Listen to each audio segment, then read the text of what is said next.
अभिभावकों को, शिक्षकों का मेरा प्रणाम। मैं डॉक्टर गजेंद्र सिंह शेखावत मोता महाविद्यालय से आपके लिए ऑनलाइन क्लास शुरू कर रहा हूँ। BA पार्ट 3 है, उसमें जो इकाई नंबर आपकी 5वीं है, 5वीं में एक देश है नेपाल। आज अपन इस जो क्लास है, इस क्लास में नेपाल के बारे में, नेपाल की स्थिति, नेपाल का भौतिक भागों में इम्पोर्टेंट क्वेश्चन है ये आपका, इसमें बनता है नेपाल को भौतिक भागों में बांटिए। नेपाल की जो तराई प्रदेश है, इम्पोर्टेंट प्रश्न बनता है, इम्पोर्टेंट बी सेक्शन में इम्पोर्टेंट प्रश्न बनता है आपका, तराई प्रदेशों का वर्णन कीजिए। तो आज अपन शुरुआत करते हैं। ऑनलाइन में आप लोग पढ़ाई कर रहे होंगे, स्वस्थ होंगे।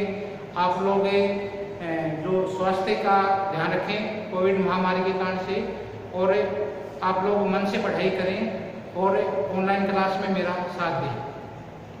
शुरुआत करते हैं नेपाल की। नेपाल आपका इकाई 5वीं में है। 5वीं में एक नेपाल है, एक श्रीलंका है, एक बांग्लादेश है। आज अपन नेपाल के बारे में है। तो नेपाल हिमालय की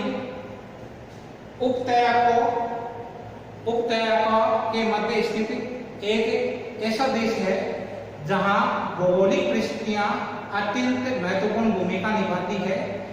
सदियों से इस देश को विशिष्टता प्रदान किए हुए है।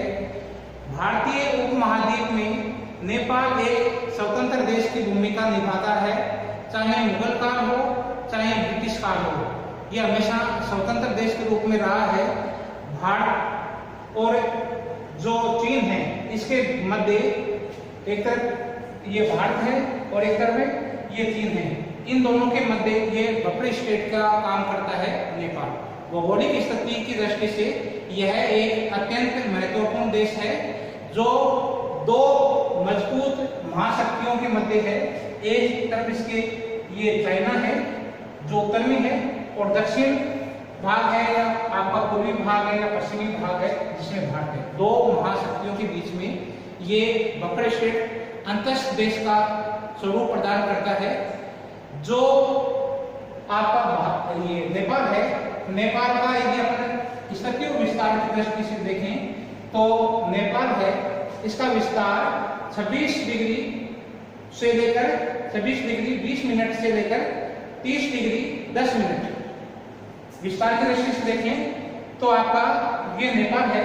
नेपाल 26 डिग्री आपका उत्तरी अक्षांश से लेकर जो 26 डिग्री उत्तरी अक्षांश है, इसके मध्य इसका जो विस्तार है, उत्तर से दक्षिण के जो विस्तार है इसका, वो आपका विस्तार है। ये 20 डिग्री उत्तरी अक्षांश से लेकर आपका 30 डिग्री जो ये उत्तरी अक्षांश है इसके मध्य स्थित है। जबकि देशांतरीय विस्तार इसका है ये 80 डिग्री जो पूर्वी देशांतर है से 88 डिग्री पूर्वी देशांतर के मध्य स्थित है।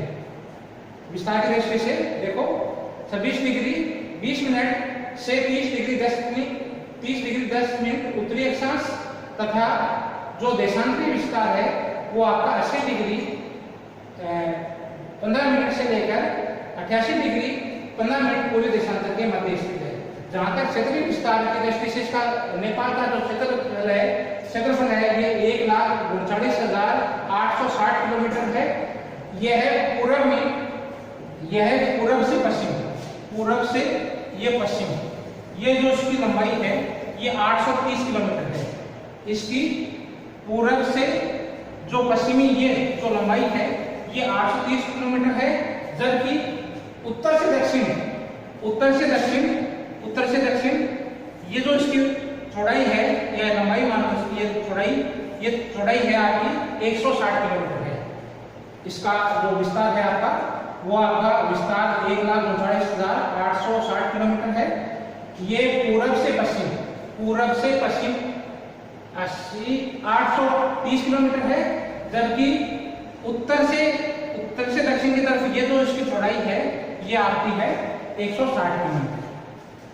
इसका जो पूर्वी भाग है, इसका जो ये दक्षिणी भाग है और ये पश्चिमी भाग है, ये इंडिया से घिरा हुआ है, भारत से घिरा हुआ है। भारत के जो राज्य हैं सिक्किम है, पश्चिम बंगाल है, बिहार है, उत्तर प्रदेश। सिक्किम इसके पूर्वी भाग, इसका जो नेपाल का जो पूर्वी भाग है वो आपको भारत है। भारत में भी जो राज्य हैं सिक्किम और वेस्ट बंगाल लगती है इसमें। और इसका जो दक्षिणी भाग है इसमें बिहार और उत्तर प्रदेश, जबकि जो इसका ये पश्चिमी भाग है, पश्चिमी भाग में इसके आगे ये उत्तर प्रदेश लगता है, भारत का भाग लगता है और भारत में उत्तर प्रदेश का भाग लगता है। इस प्रकार से तीन ओर से मतलब पूर्व से, दक्षिण से और पश्चिम से ये भारतीय राज्यों से घिरा हुआ है, भारत से घिरा हुआ है। जबकि उत्तर में इसके चीन, चाइना पड़ता है। ये भाग वाला भाग है, ये ऊपर वाला भाग, उत्तर वाला भाग है, इसमें चाइना स्थित है। नेपाल आपका चीन और भारत के मध्य जो एक तरफ इसके नेपाल के ये वाला भाग है, गंगा का मैदान है इसमें। ये वाला भाग है उत्तर प्रदेश से बिहार है, ये गंगा का मैदान है। और जो चीन वाली साइड है, उत्तर की साइड वाला भाग है, ये पूरा वाला भाग है, ये वाला भाग है, ये हिमालय प्रदेश है। तो नेपाल है वो एक तरफ मैदानी भाग है, गंगा के मैदानी भाग है, और दूसरी तरफ इसके क्या है, इसमें चीन जो हिमालय क्षेत्र है उनके मध्य स्थित एक देश है। नेपाल का जो आपका 75% भाग है ये पर्वतों से घिरा हुआ है। और क्षेत्रफल की दृष्टि से इसका जो स्थान है वो विश्व में 88वां स्थान है। यह 88वां बड़ा देश है, नेपाल है। इसका यदि अपन भौगोलिक दृष्टि से देखें, उच्चावच की दृष्टि से देखें, तो नेपाल है उसका 75% भाग है ये पर्वतों से घिरा है, जिसकी ऊंचाई है, इन पर्वतों की ऊंचाई है, नेपाल में 75% भाग की ऊंचाई है ये आपकी 3000 मीटर से अधिक ऊंचाई है, जिसमें से 15% भाग है ये सदैव हिमाच्छादित रहता है, बर्फ से ढका रहता है। जबकि जो शेष भाग है आपका है, शेष भाग नदी घाटी बेसिन में या मैदानी भाग है। इसको मुख्य रूप से यदि नेपाल को भौतिक भागों में बांटे, अब क्वेश्चन आपका स्टार्ट हो जाता है, इंपॉर्टेंट क्वेश्चन है। नेपाल को भौतिक भागों में बांटिए। नेपाल के जो उच्चावच की दृष्टि से या भौतिक भाग है नेपाल के, उच्चावच की दृष्टि से नेपाल को बांटिए या भौतिक भागों में बांटिए नेपाल को। तो नेपाल को मुख्य रूप से तो पर्वतीय भाग है नेपाल का 75% भाग है, और बाकी का भाग क्या आएगा, नदी बेसिन या आपका मैदानी भाग है। तो इसको दक्षिण से उत्तर की तरफ, मतलब यहाँ से उत्तर की तरफ चलेंगे, यहाँ से उत्तर की तरफ चलेंगे, यहाँ से उत्तर की तरफ चलेंगे, यहाँ से उत्तर की तरफ चलेंगे, तो ये दक्षिणी विभाग है। यहाँ दक्षिण से लेकर उत्तर की तरफ इसको 4 भागों में बांट दिया जाता है। नेपाल को 4 भागों में बांटा जाता है, उच्चावच की दृष्टि से या भौतिक भाग की दृष्टि से। ये भाग है आपका, ये नेपाल का दक्षिणी भाग है, और ये ऊपर वाला भाग है ये नेपाल का क्या है, उत्तरी भाग है। नेपाल को दक्षिण से उत्तर की तरफ 4 भागों में बांटते हैं। 4 भाग कौन कौन से हो गए इसके, जो बिल्कुल नेपाल का दक्षिणी भाग है, ये वाला भाग है जो है दक्षिण का भाग है, ये भाग कहलाता है आपका जो तराई प्रदेश। तराई प्रदेश से अपन और उत्तर की तरफ चलते हैं तो महाभारत लेक, और उससे उत्तर की तरफ चलते हैं मध्यवर्ती प्रदेश आएगा, और उसके बाद में चलेंगे महाभारत आपका महान हिमालय प्रदेश आएगा। तो ये नेपाल को 4 भाग हो गए मुख्य रूप से। जो उसका नेपाल का दक्षिणी भाग है, नेपाल का दक्षिणी भाग तराई प्रदेश कहलाता है। उससे उत्तर की तरफ चलते हैं तो आपका जो महाभारत लेक प्रदेश आता है।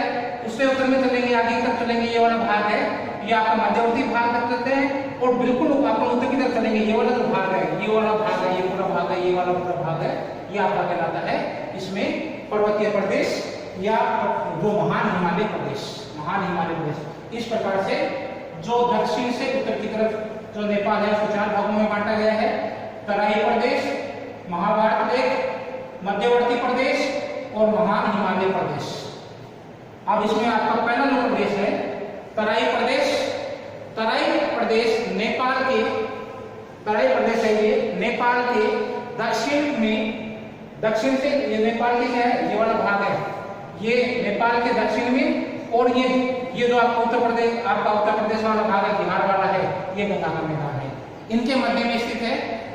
तराई प्रदेश नेपाल के दक्षिण में, गंगा के मैदान के उत्तर में स्थित है। ये यहाँ पर कौन सा है, ये तो यहाँ पर ये जो प्रदेश है नेपाल का कौन सा भाग हो गया, दक्षिणी भाग हो गया, और ये भारत का ये जो ये मैदान है इसको कहते हैं गंगा का मैदान, और गंगा का मैदान का कौन सा भाग हो गया, उत्तरी भाग हो गया। जो ये वाला भाग है ये क्या भाग हो गया, ये वाला भाग और ये वाला भाग, इसके बीच में ये वाला जो है ये तराई प्रदेश कहलाता है। नेपाल का दक्षिणी भाग है जो, और जो आपका क्या है गंगा का मैदान है, गंगा का मैदान का उत्तरी भाग, इसके मध्य जो ये स्थित है ये वाला भाग है, ये कहलाता है तराई का प्रदेश, तराई का मैदान या तराई प्रदेश। तराई प्रदेश है नेपाल के दक्षिण में और जो गंगा के मैदान है उसके उत्तर में स्थित है। इस प्रदेश का ढाल साधारण है, इस प्रदेश का ढाल आपका साधारण होगा और इसका ढाल है ये गंगा के मैदान की तरफ, इस तरफ इसका ढाल है, ये इस तरफ है, गंगा के जो मैदान है उसकी तरफ इसका जो ढाल है वो साधारण है और गंगा की घाटी की तरफ इसका ढाल है। इसका उत्तरी भाग है, ढाल तो इसका कैसा है, ढाल तो है इसका साधारण तथा गंगा के मैदान में, गंगा के मैदान ये तो इसका ढाल है। जो इसका तराई प्रदेश का जो दक्षिणी भाग है, तराई प्रदेश का जो भाग है दक्षिणी भाग है और उत्तरी भाग है, दो भागों में बांटेंगे इस तराई प्रदेश को। तराई प्रदेश का जो उत्तरी भाग है वो भावर कहलाता है,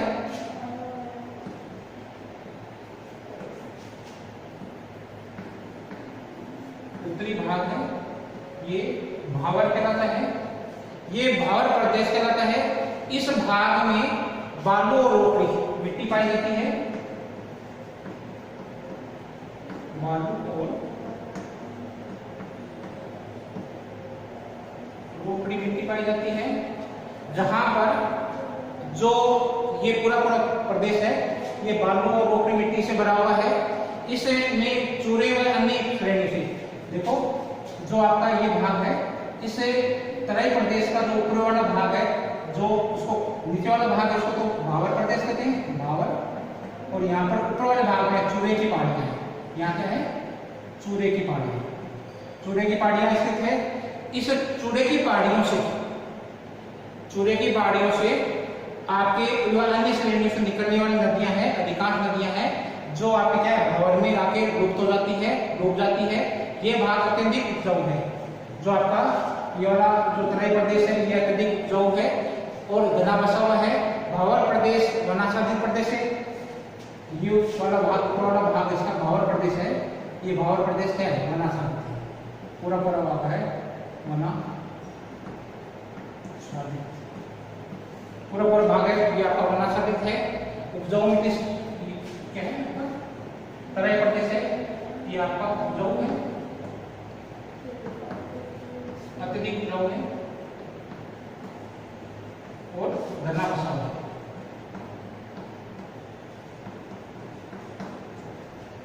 यहाँ की मिट्टी है वो बालू है और खड़िया है, उपजाऊ मिट्टी है। ये प्रदेश आपका क्या है कि तराई प्रदेश है, उसका अत्यधिक उपजाऊ होने के कारण से यहाँ की जो घनत्व है लोगों का बसाव है उपजाऊ मिट्टी के कारण से अधिक है। यहाँ जो चूरे इसके आपके जो दक्षिण में यहाँ से चूरे की पहाड़ी अन्य श्रेणियों से नदियां निकलती है और नदियां यहाँ के नीचे की तरफ आके आपके इसमें डूब जाती है। यह भाग अत्यधिक उपजाऊ है और तराई प्रदेश के उत्तर में एकाकी पहाड़ियां उठी हुई है। इस तराई प्रदेश के उत्तर में ये वाला भाग है, यहाँ एकाकी पहाड़ियां हैं, इसको शिवालिक पहाड़ियां कहते हैं, शिवालिक पहाड़ियां, और इनको नेपाल में चूरे की पहाड़ियां भी कहते हैं। शिवालिक पहाड़ियां भी है, चूरे की पहाड़ियां कहते हैं इनको। तराई प्रदेश का उत्तरी भाग है, तराई प्रदेश का ये उत्तरी वाला भाग है, यह वाला भाग है, ये पूरा पूरा क्या है दलदली है, दलदल, पूरा पूरा भाग क्या है दलदली है। और दलदली होने के कारण से यहाँ पर हमेशा मलेरिया का प्रकोप बना रहता है। और दक्षिणी भाग है, ये उत्तरी भाग तो क्या है दलदली है, उत्तरी भाग दलदल, मलेरिया का प्रकोप रहता है, मलेरिया का प्रकोप। जबकि जो दक्षिणी भाग है ये अत्यधिक उपजाऊ है। जो ये वाला भाग आगे वाला भाग है जो गंगा के मैदान से मिला हुआ भाग है, जो दक्षिण का भाग है इस तराई प्रदेश का, इस तराई प्रदेश का उत्तरी भाग है, चूरे की पहाड़ियां है, दलदली क्षेत्र है, वहाँ मलेरिया का प्रकोप रहता है। दक्षिणी भाग है अत्यधिक उपजाऊ,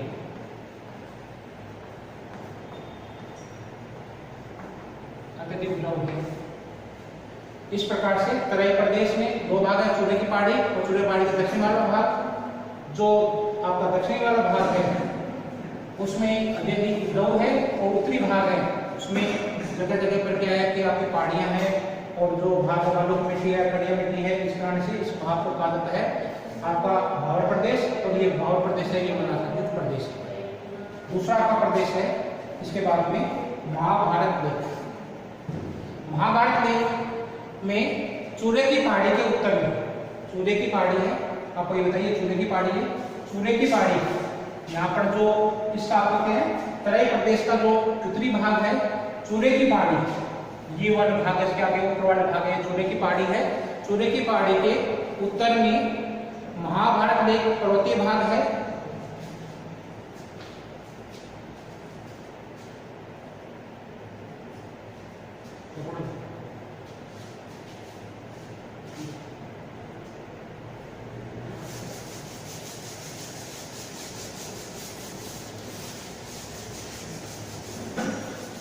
दो नंबर आपका प्रदेश क्या है, दो नंबर आपका प्रदेश है महाभारत लेख, महाभारत लेख दो नंबर प्रदेश है। इस महाभारत लेख में चूड़े की पहाड़ी,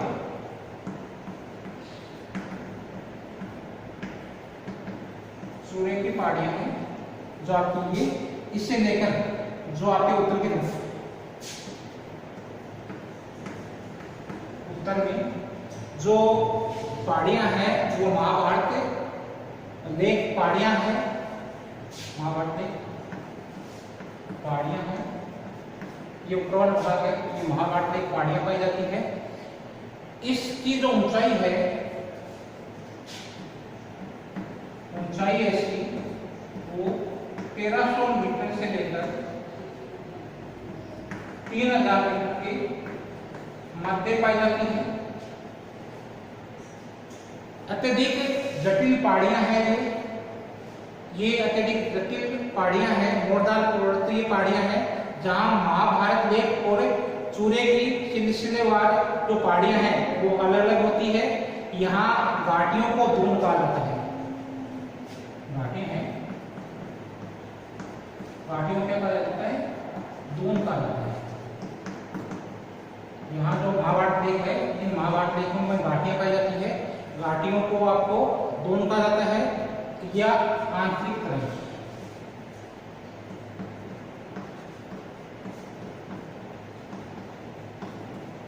आंतरिक तराई भी कहा जाता है, दून घाटियां भी कहा जाता है। धरातल, ये यहाँ का जो धरातल है ये तराई तुल्य है,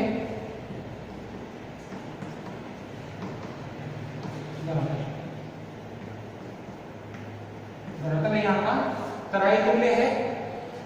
यहाँ डग, देवपुरी, नवलपुर, चितवन में जो दून घाटियों का विस्तार है कहाँ है, डग,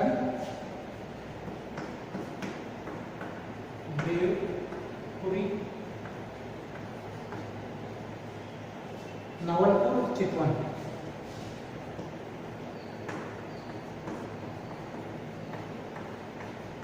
इन क्षेत्रों में ये आपका घाटी जो दून घाटियां पाई जाती है इनका विस्तार किया जाता है। इसमें नेपाल और भारतीय सीमा चूड़े की पहाड़ी से अलग होती है। भारत और नेपाल की जो सीमा है वो चूड़ी पहाड़ियों द्वारा निर्धारित होती है। इन घाटियों के विकास में चूड़े के सिलसिलेवार वो पहाड़ियां हैं, और जो पूर्व से पश्चिम की ओर प्रवाहित होने वाली जो नदियां हैं वो आपके क्या है, अनुबंध घाटियों का विकास करती है। अनुबंध घाटियां कौन सी है, जो चूड़े की पहाड़ी से जो नदियां निकलेगी, चूड़े की पहाड़ी से नदियां निकलने के बाद में पूर्व से पश्चिम की ओर प्रवाहित होती है। यहाँ चूड़े की पहाड़ी से नदियां निकलेगी, नदियां निकलने के बाद में क्या है, पूर्व से पश्चिम की ओर प्रवाहित होने वाली नदियां हैं जो आपके अलग अलग घाटियों का निर्माण करती है। इन घाटियों में जोधपुर, सुखदेव, सुरखेत, मारियम, कमला, तिरुजुबा, ककई घाटियों का विकास होता है। तीसरा आपका प्रदेश है नेपाल का जो भौतिक प्रदेश है ऊंचावत की दृष्टि से तीसरा भाग है, ये आपका है मध्यवर्ती प्रदेश। मध्यवर्ती प्रदेश आपका है जिसके एक ओर आपका क्या है, इसमें महाभारत प्लेन है, इसके दक्षिणी वाला भाग है ये महाभारत प्लेन है, और इसके उत्तर में क्या है आपका हिमालय पर्वतीय क्षेत्र है। ये प्रदेश मध्यवर्ती भाग है, ये किस मध्य हो गया, एक तरफ तो इसके क्या महाभारत प्लेन, दक्षिण में इसके महाभारत प्लेन, और उत्तर में क्या हो गया महान हिमालय प्रदेश। उत्तर में महान हिमालय प्रदेश और दक्षिण में इसके है आपका महाभारत प्लेन। इसके मध्य स्थित जो प्रदेश है वो आपका कहलाता है मध्यवर्ती प्रदेश। यह प्रदेश आपका है, इसकी चौड़ाई है ये 90 किलोमीटर है, और इसकी जो लंबाई है 60 से 100 किलोमीटर इससे लंबा है, मतलब चौड़ाई इसकी है ये 90 किलोमीटर है, ये बीच का जो भाग है 90 मीटर चौड़ा है, और उसकी जो लंबाई है आपकी 60 किलोमीटर से लेकर 100 किलोमीटर तक की लंबाई है। ऊंचाई की दृष्टि से देखा जाए तो ये 250 आपका 2050 से लेकर 4550 मतलब 2500 आपका मीटर से लेकर 4550 मीटर ऊंचा है, और ऊंचाई है इसकी। और ये भाग आपके इसमें जगह जगह पर घाटियां पाई जाती है, घाटियां आपकी है ये 600 से लेकर 2000 मीटर की ऊंचाई वाली घाटियां पाई जाती है। इस प्रदेश में जो ये आपका मध्यवर्ती प्रदेश है, ये आपका किस चीज के बीच में बताया आपको, जो दक्षिण वाला भाग है ये आपका महाभारत प्लेन है, उत्तर में महान हिमालय प्रदेश है। इन जो मध्यवर्ती भाग है ये हिमालय के निम्न जो श्रेणियां हैं, यहाँ पर हिमालय की जो निम्न श्रेणियां पाई जाती है, जो हमेशा क्या है हिमाच्छादित रहती है, जो ऊंचाइयां हमेशा क्या है कि जो यहाँ की ऊंचाइयां पर्वतों श्रेणी की ऊंचाई है ये हमेशा हिमाच्छादित बर्फ से ढकी रहती है, हिमाच्छादित ग्रहण की हुई होती है। काठमांडू घाटी और आपका क्या है पोखरा घाटी इसी क्षेत्र में स्थित है। जो पहाड़ी क्षेत्र है इस क्षेत्र को क्या है कि ये पूरा पहाड़ी क्षेत्र है, इस प्रदेश को मध्यवर्ती भाग को क्या कहा जाता है, पहाड़ी प्रदेश भी कहा जाता है। और इस पहाड़ी प्रदेश या मध्यवर्ती भाग में एक इंपॉर्टेंट घाटी है काठमांडू की घाटी। ये काठमांडू की घाटी है, ये 24 किलोमीटर आपकी लंबाई में है और 11 किलोमीटर चौड़ाई में स्थित है। इसमें मुख्य रूप से आपकी क्या है कि घाटियां हैं, पूरा भाग पर्वतीय है, जहां कहीं भी इसको प्लेन क्षेत्र मिलता है, समतल क्षेत्र मिलता है, वहां घाटियां हैं। और घाटियों में मुख्य रूप से दो घाटियां यहाँ पर है, काठमांडू घाटी और पोखरा घाटी मध्यवर्ती क्षेत्र में स्थित है। समतल बेसिन क्षेत्र है ये पूरा आपका काठमांडू घाटी और पोखरा घाटी ये समतल बेसिन क्षेत्र है। इसका निर्माण आपका है वो नदियों द्वारा और हिमनदियों द्वारा, हिमानी की जो मिट्टियां हैं इनका तलछट है, इन तलछट से इनका निर्माण हुआ है। यह क्षेत्र प्लेस्टोसीन काल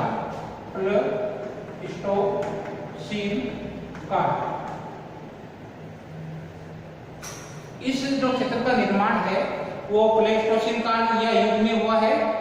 यहाँ जो काठमांडू है, काठमांडू घाटी है, इसमें काठमांडू जो नेपाल की राजधानी भी है और सांस्कृतिक विकास भी यहाँ अधिक हुआ है। तो ये काठमांडू घाटी है, ये इंपॉर्टेंट क्षेत्र है इस मध्यवर्ती भाग का, ये पूरे देश के लिए इंपॉर्टेंट क्षेत्र है। जिसमें काठमांडू घाटी है उसमें काठमांडू देश की राजधानी भी है और सांस्कृतिक विकास की धुरी भी माना जाता है। यहाँ बागमती नदी बहती है,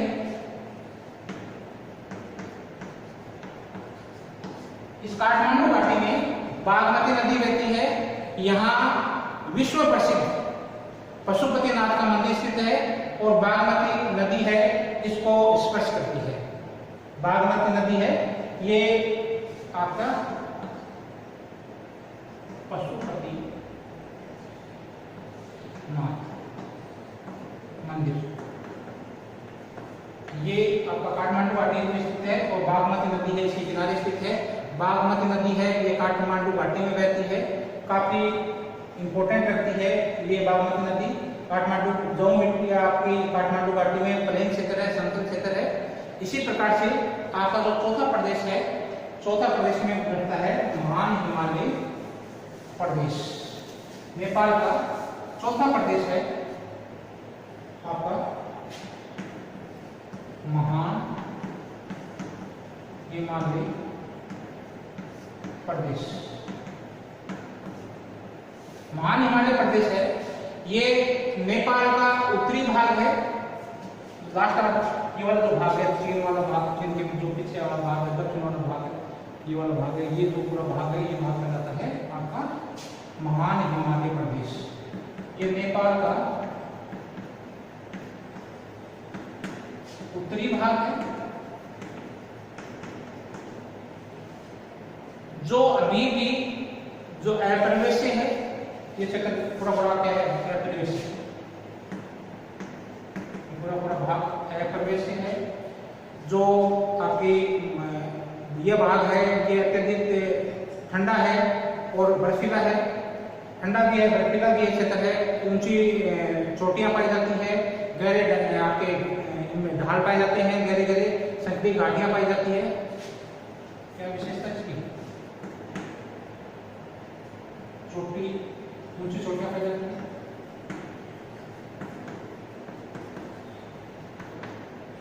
गहरी घाटियां, संकरी घाटियां,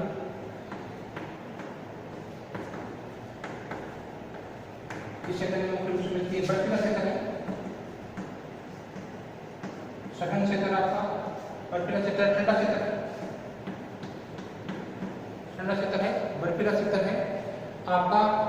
इससे होकर नदियां हैं, इंपोर्टेंट जो नेपाल की नदियां हैं वो इसी प्रदेश से निकलती है और पूरे नेपाल में उत्तर से दक्षिण से बहती है।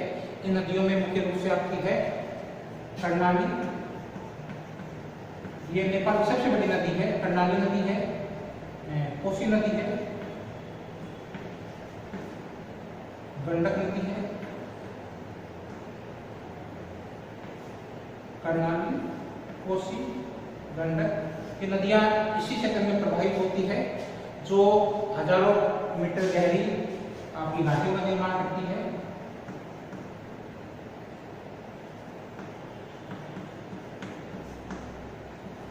गहरी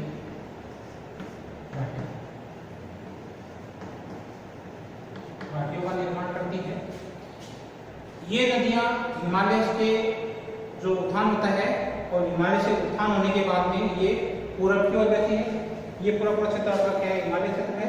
इस हिमालय महान हिमालय क्षेत्र है, इससे नदियां निकलती है और ये नदियां पूरब से पूरब तक बहती है। बाद में निकलने के बाद में जो आपकी कर्णाली नदी बताई है, कोसी नदी बताई है, गंडक नदी बताई है, ये पूरब की ओर बहती है। इस प्रदेश में अनेक ऊंची ऊंची चोटियां हैं, ऊंची पर्वत चोटियां घाटियों को छोड़कर पूरा क्षेत्र आपका है। ये पूरा पूरा क्षेत्र जो घाटियों छोड़कर पूरा पूरा क्षेत्र है, ये जनशून्य है। यहाँ पर जनशून्य क्षेत्र है, पूरा पूरा क्षेत्र है और जनशून्य है। यहाँ अनेक इस देश की ऊंची ऊंची पर्वत, विश्व की भी ऊंची पर्वत श्रेणियां हैं और यहाँ इस देश की भी जो पर्वत श्रेणियों की दृष्टि से देखें तो काफी ऊंची पर्वत श्रेणियां पाई जाती है। मुख्य रूप से आपकी है विश्व की सबसे ऊंची चोटी जो है एवरेस्ट। एवरेस्ट जो पर्वत श्रृंखला है, इसकी लंबाई है 8,848 मीटर। ये भी यही है। आपकी धौलागिरी है,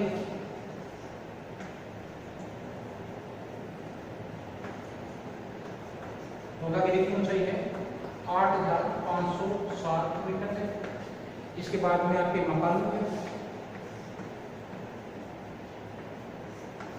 8,475 मीटर। इसके बाद में आपके अन्नपूर्णा है नदी, आपके पर्वत श्रेणी है अन्नपूर्णा 8,078 मीटर। इस प्रकार से ये विश्व की ऊंची चोटियां हैं, वो भी महान हिमालय प्रदेश में है। महान हिमालय प्रदेश में आपके एवरेस्ट है 8,848 मीटर है, धौलागिरी है 8,507 मीटर है, मकालू है 8,475 मीटर है, अन्नपूर्णा है 8,078 मीटर है।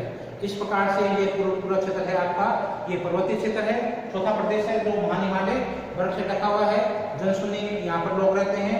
यहाँ पर मुख्य रूप से नदियां कर्णाली, कोसी, गंडक नदियां बहती है। उम्मीद है आज आपको ये चैप्टर समझ में आया होगा। आप लोग ऑनलाइन पढ़ाई करें, मन लगा के पढ़ाई करें। आप लोग जो खूब अच्छे से स्टडी करें। आपकी परीक्षा है और जो नए स्टूडेंट आए उनके लिए भी ये अच्छा टॉपिक है लर्न करने के लिए। धन्यवाद आपको।